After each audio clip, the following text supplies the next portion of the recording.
So, one of my things on my bucket list before or when I die is to save a life.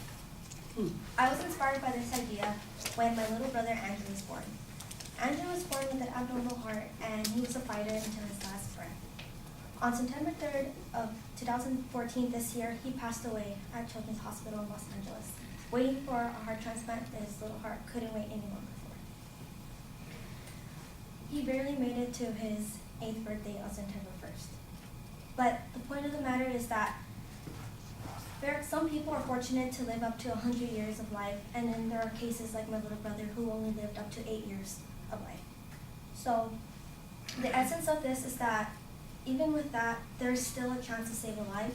So today, I'm going to enlighten you about why you should register to become an organ donor. And first, it is free to register. There is a critical shortage of organ donors in the United States, and also you can save a life. So thus, even in death itself, you can save another individual. So first of all, it is free to register to become an organ donor. According to the Medical Center of Plano, an organ donor is, they are never billed for the expenses of the transplant recipient, and the fact is that the transplant recipients, their insurance, Medicare, and other organ recovery organizations pay for all those expenses. And it is easy to register on organdonor.gov, and you can make a difference by saving someone's life. So with that, there is a critical shortage of organ donors in the United States. According to the U.S. Department of Health and Human Services, organ transplantation has become widely accepted as a medical treatment in the United States, and they use this treatment for end-stage organ failure.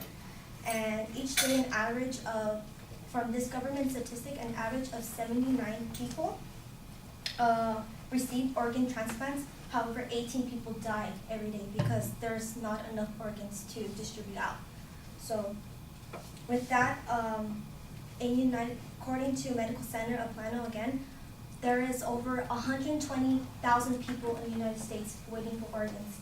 And on every 13 minutes, a new person is added to that list. So you think about that, and 18 people die waiting for an organ. So and people of every age give and receive organ donations. As in last year of 2013, 28,953 people received organ transplants. But you think about it, out of all those people, out of 120,000 people who need those transplants as well, it kind of shows that there's not that many donors out there.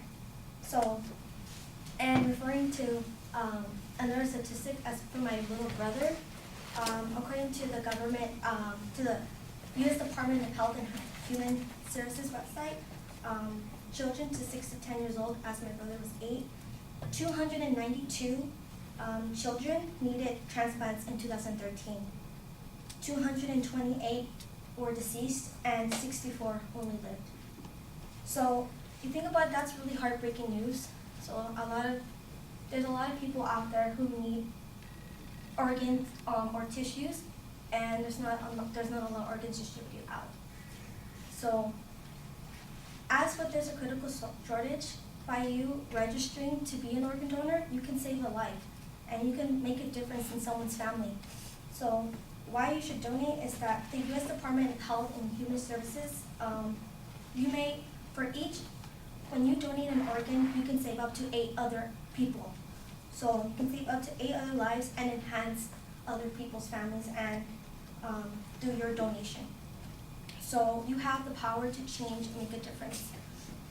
So thus overall, you should consider I'm also considering, and I am going to donate to be an organ donor, because you think about it, it is free to register. There is a critical shortage in the United States, and you can ultimately save a life. I couldn't save my little brother's life if I could have given in my heart, I would have in a heartbeat, but I couldn't. Sorry. So it is important it is important, and you should consider donating an organ when you die, because thus, even in death itself, you can save another person.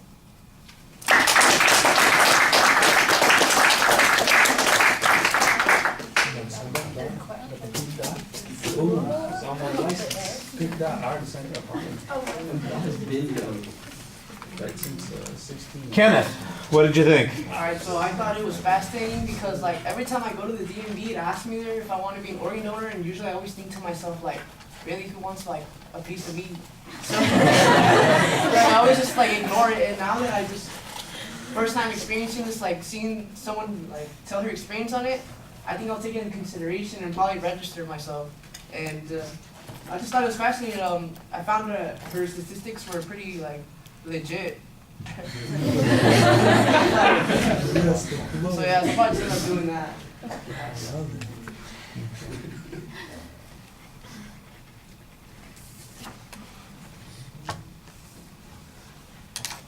All right, well, I like the idea that you have at the beginning of wanting to save a life. It's on your bucket list. And then you've got a very dramatic personal story that you're telling that goes along with this. If that doesn't pull people in, I don't know what will. I can hardly compose myself to be able to make these comments. I think about what your family went through and how tough it must be and how recent that is, and it's just, it's really hard. And then when you're talking at the end, of course, you've got an emotional reaction yourself. So I think you've got a good emotional argument to make here, and I think you do a good job, like Kenneth said, presenting the data on the issue. I do think there are a couple of things that you need to add. Why are people like Kenneth not signing up? Why is it that people don't get the pink dot on their card, or they don't take the opportunity to do that? To me, that's where the real problem is. If you ask somebody, would you like to save a life by donating at the end of your life? I'm sure everybody, maybe one or two people would say, no, I don't want any holes in my body or something like that. But I think most people would think, gee, if I had a chance to save somebody else's life, if I'm already going to be dead, they jump at that kind of thing. So why is it that they aren't doing that already? And it might be some of the misconceptions that are existing there. Maybe they don't know about the opportunities and they need to be made aware of those opportunities. Let's face it, you mentioned that you've got whatever the number of people is that are dying every day, that they're waiting for an organ. We've got far more people dying every day who have organs to donate than we have people who need organs and are waiting for those organs. So there's a reason that there's a disproportion. That's what we need to work on. I heard a debate on this a couple years ago, about a year and a half ago in my argumentation class, and they argued that we should have an opt-out system instead of an opt-in system. Ooh. So in other words, we would just assume when somebody dies that your organs are automatically donated, and if you didn't want that, that's what you would have to do at the DMV and say, no, I don't want to do that, and you'd have to sign something to do that, because I think that would really solve the problem. That might be something that would have been worth talking about as maybe an option also. Like I said, you don't want to exploit the relationship that you had and the situation that you're in. I thought that you included it adequately here. But let's talk about it from the other point of view. There are plenty of stories of people who, have gotten a donation, and they talk about how it affected them and what the difference was. And there are families of people who've donated who have a strong emotional reaction to it. That's another place I think that you could probably have added a little bit to the speech. So I appreciate everything that you said. Like I said before, it's a tough subject for you to talk about it, and obviously when we talked about people having speech anxiety before, and when you talk about a subject that you're committed to, that affects you directly, there's a good example of it. It's a little tougher to get through because you have a connection to it, and I appreciated your making the effort. All right, thank you all very much.